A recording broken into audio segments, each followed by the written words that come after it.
trouble 10 touche 7 millions de personnes en France et entre 4 et 6% des enfants scolarisés, donc c'est énorme. Reconnaître ces difficultés, ça peut être délicat car elles sont confondues généralement avec des défis normaux qu'on peut rencontrer quand on est jeune au moment de l'apprentissage.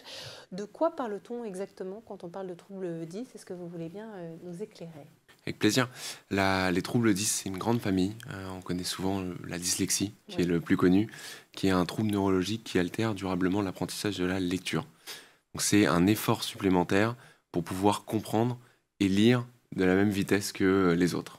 Tout à fait. Alors pour gagner du temps dans cette prise en charge, et c'est important, vos confrères par exemple de chez Poppins, qu'on a reçu récemment, ont créé un outil permettant d'avoir un premier diagnostic en ligne, le temps d'obtenir par exemple un rendez-vous auprès d'un professionnel.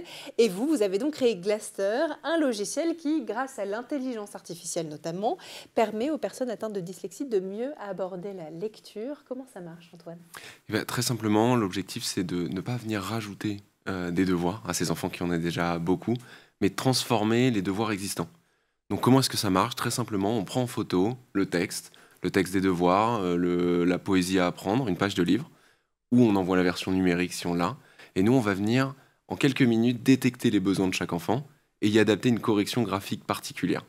Qu'est-ce qu'on entend par une correction graphique? C'est on va venir extraire le texte et changer la police, l'espacement entre les lignes, entre les mots, voire même quelques couleurs sur les phonèmes ou les graphèmes qui peuvent poser problème.